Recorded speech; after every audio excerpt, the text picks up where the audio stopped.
मुजफ्फरनगर एक ऐसा शहर जिसे शुगर बॉल भी कहा जाता है। मुजफ्फरनगर एक महत्वपूर्ण इंडस्ट्रियल शहर है। ये शहर गन्ने के लिए सबसे ज्यादा फेमस है। मुजफ्फरनगर का गुड़ बाजार एशिया में सबसे बड़ा गुड़ बाजार है। चीनी, इस्पात, कागज और सिले सिलाए कपड़ों और हाथ की काशीदाकारी से बने महिलाओं के सूट के लिए भी ये जगह काफी ज्यादा फेमस है। यहाँ की ज्यादातर आबादी एग्रीकल्चर सेक्टर में लगी हुई है, जो कि इस क्षेत्र की आबादी का तकरीबन 70% है। इतिहास के मुताबिक दिल्ली के बादशाह शाहजहां ने सरदार सैयद मुजफ्फर खान को ये जगह जागीर में दी थी, जहां पर 1633 में उसने और उसके बाद उसके बेटे मुनव्वर लश्कर खान ने मुजफ्फरनगर नाम का शहर बसाया। अतीत के पन्ने को पलटे तो मिठास भरे इस शहर में खटास भी काफ़ी रहा है।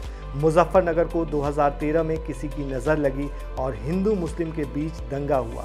इन दंगों को देश के राजनीतिक परिवर्तन का कारण भी कहा जाता है। यहाँ की सिसौली यानी भारतीय किसान यूनियन का हेडक्वार्टर लंबे समय से किसान आंदोलन का केंद्र रहा है।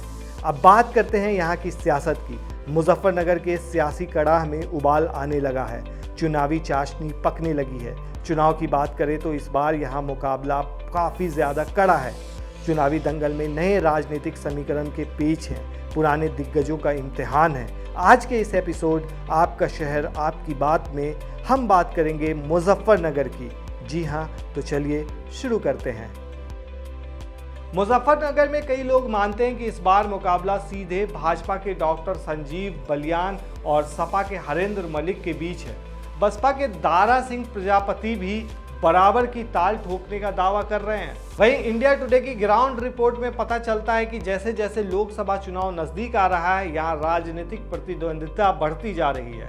2022 का विधानसभा चुनाव मुख्य रूप से 3 कृषि कानूनों को रद्द करने की मांग के कारण किसानों के आंदोलन के इर्द गिर्द घूमता रहा।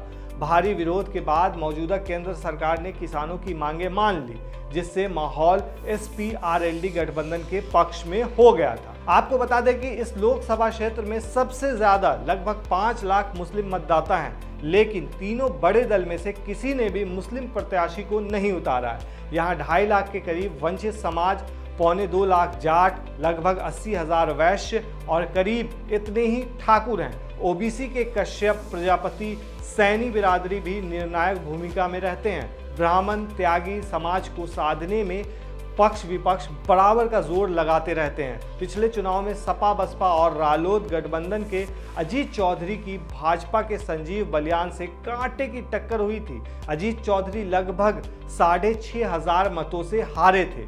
2 बार के सांसद और दोनों ही बार केंद्र में मंत्री रह चुके संजीव बीजेपी से तीसरी बार मैदान में हैं। इस बार सपा बसपा से अलग अलग चुनाव लड़ने और रालोद के साथ आ जाने के बाद बीजेपी के रास्ते आसान लग रहे हैं, लेकिन ठाकुर बिरादरी का विरोध और कृषि आंदोलन के बाद से टिकैत परिवार का विपक्षी पाले में खड़ा होना बीजेपी के लिए चिंता का विषय तो है। वैसे बीजेपी को जाट और OBC पर पूरा भरोसा है इस बार। वहीं सपा कांग्रेस के टिकट पर लड़ रहे हरेंद्र मलिक पुराने नेता हैं। 1985 में खतौली और 1989 से 96 तक बघरा विधानसभा क्षेत्र से जीत की हैट्रिक लगाने के वाले हरेंद्र 2002 से 2008 तक राज्यसभा के सदस्य भी रह चुके हैं। वर्तमान में इनके पुत्र पंकज मलिक चरथावल से विधायक है। हरेंद्र पिछले बार कांग्रेस के टिकट पर कैराना से लड़े थे, लेकिन उन्हें महज 70,000 वोटों से ही संतोष करना पड़ा था। इस बार मलिक कैंप का मानना है कि मुस्लिम जाट त्यागी बिरादरी का पूरा साथ मिलेगा। नाराज ठाकुर उनसे जुड़ेंगे, बाकी OBC भी उन्हें वोट देंगे। वहीं मूल रूप से मेरठ में एक्टिव रहे बसपा के उम्मीदवार दारा सिंह प्रजापति पहली बार किस्मत आजमा रहे हैं। BSP को दलित वोट बैंक के साथ प्रजापति और दूसरे पिछड़ा पर पूरा भरोसा है। दावा है कि पश्चिम में बसपा के साथ मुस्लिम के चलने का ट्रेंड टूटेगा नहीं। माना जा रहा है कि मुस्लिम अल्पसंख्यकों के बीच आम सहमति समाजवादी पार्टी के उम्मीदवार की ओर झुकती हुई दिखाई दे रही है इस बार। इसकी वजह माना जाता है शांति। उन्हें 2013 के सांप्रदायिक दंगे अच्छी तरह से याद हैं, जिसने शहर में सद्भाव और प्रगति को काफी हद तक धीमा कर दिया था। मुजफ्फरनगर में लोकसभा परिणाम पश्चिमी उत्तर प्रदेश की राजनीतिक भविष्य का दिशा तय करेगा। जाट लाइन के बीच स्थित मुजफ्फरनगर इस क्षेत्र के राजनीतिक परिदृश्य को आकार देने में अहम भूमिका निभाएगा। बीजेपी के संजीव बलियान के लिए जीत सिर्फ चुनावी जीत से कहीं ज्यादा मायने रखेगी। दूसरी तरफ अगर समाजवादी पार्टी के हरेंद्र मलिक जीतते हैं तो यह कई धारणाओं को तोड़ देगा। नतीजा कुछ भी हो, एक बात तो तय है कि रिजल्ट के बाद जाटलैंड में राजनीतिक बदलाव जरूर होगा। आपको क्या लगता है दोस्तों, इस बार वहां क्या होने वाला है? हमें कमेंट में बताएं।